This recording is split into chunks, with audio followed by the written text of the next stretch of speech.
Hello and welcome to Splash Daily, वह channel जहां मैं आपकी पसंदीदा फिल्मों की कहानी, विषय वस्तु और कैरेक्टर्स के बारे में बताती हूँ।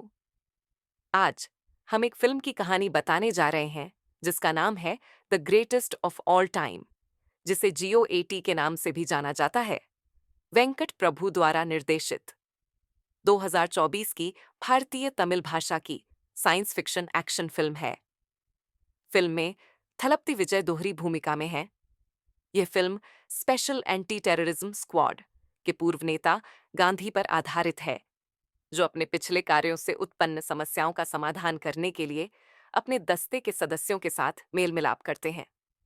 आइए इसमें शामिल हों, लेकिन उससे पहले मेरे चैनल को सब्सक्राइब करें।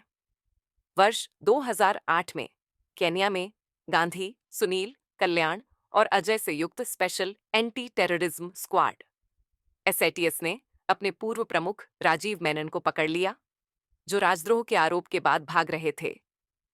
वे मेनन से चुराए गए यूरेनियम को पुनः प्राप्त करते हैं और जिस ट्रेन में वह था उसे नष्ट कर देते हैं, यह विश्वास करते हुए कि मेनन सहित ट्रेन में सभी लोग मर गए हैं। दिल्ली में टीम भारत पर्यटन विकास निगम एक पर्यटन कंपनी के कर्मचारियों के रूप में गुप्त रूप से रहती है और अपने परिवारों से अपनी वास्तविक नौकरी छिपाती है। गांधी अपनी पत्नी अनुराधा अनु, जो गर्भवती है, और अपने 5 वर्षीय बेटे जीवन के साथ रहते हैं।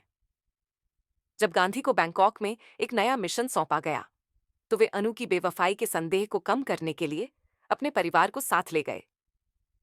मिशन पूरा करने के बाद गांधी और उनके परिवार पर हमला किया जाता है, जिसके कारण अनु को प्रसव पीड़ा शुरू हो जाती है और जीवन रहस्यमय तरीके से गायब हो जाता है।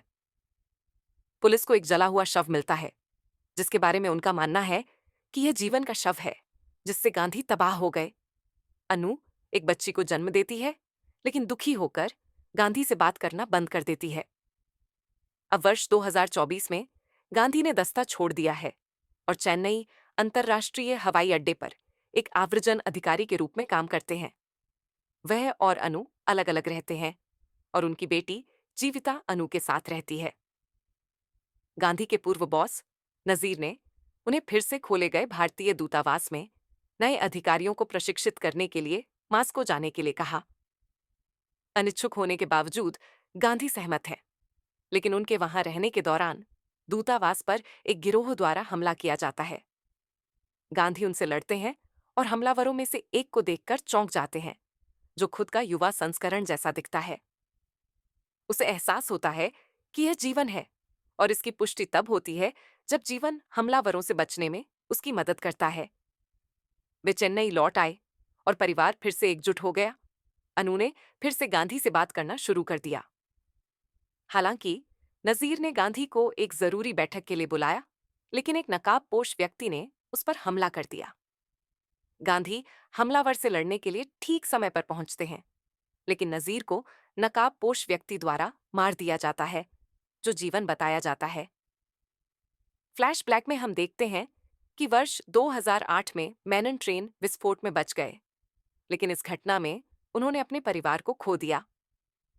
बदला लेने के लिए मेनन ने बैंकॉक में गांधी का पता लगाया, जीवन का अपहरण कर लिया और उसे एक किशोर सुविधा में रखा, जिससे उसमें डर पैदा हो गया। मेनन ने तब जीवन को सुविधा से बचाया, उसका विश्वास अर्जित किया और उसका नाम बदलकर संजय रख दिया। मेनन के बहकावे में आकर जीवन को विश्वास हो जाता है कि गांधी उसके परिवार की मौत के लिए जिम्मेदार हैं। इस नफरत से प्रेरित होकर जीवन ने मेनन और बदला लेने के लिए अपना जीवन समर्पित कर दिया। अब प्रेजेंट में जीवन अजय और सुनील की बेटी श्रीनिधि को मार देता है और यह पता चलता है कि कल्याण हमेशा मेनन के साथ काम कर रहा था, जीवन के अपहरण और श्रीनिधि की हत्या में उसकी मदद कर रहा था। जीवन के साथी शाह का पता लगाते समय गांधी संयोग से जीवन को ढूंढ लेता है और उसे गिरफ्तार कर लेता है। पूछताछ के दौरान जीवन ने सुनील की बंदूक जब्त कर ली, उसे मार डाला और गांधी को उसे बाहर ले जाने के लिए मजबूर किया, जिससे जीवन बच गया। सुनील के जीवित होने का पता चलता है और वह कल्याण को मार देता है। जीवन की अंतिम योजना दर्शकों को मारने के इरादे से MA चिदम्बरम स्टेडियम में बम विस्फोट करने की है। गांधी अपने बहनोई सीनू और जीविता की मदद से बम डेटोनेटर को पकड़ने में कामयाब हो जाते हैं और जीवन का सामना करते हैं, जिससे स्टेडियम के ऊपर उसकी मौत हो जाती है। मध्य क्रेडिट दृश्य में यह पता चलता है कि गांधी द्वारा मारा गया जीवन वास्तव में एक क्लोन था और वास्तविक जीवन, जो अब क्लोनिंग में विशेषज्ञता वाला वैज्ञानिक है, अभी भी जीवित है और अपनी योजनाओं को जारी रखने के लिए और अधिक क्लोन बनाना शुरू कर देता है। That's it for the video. अगर आपको यह वीडियो पसंद आया तो कृपया इसे लाइक करें और अधिक फिल्म समीक्षाओं और स्पष्टीकरणों के लिए हमारे चैनल को सब्सक्राइब करें।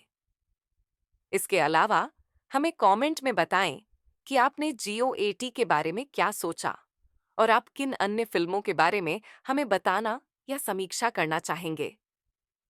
देखने के लिए धन्यवाद और see you in the next one.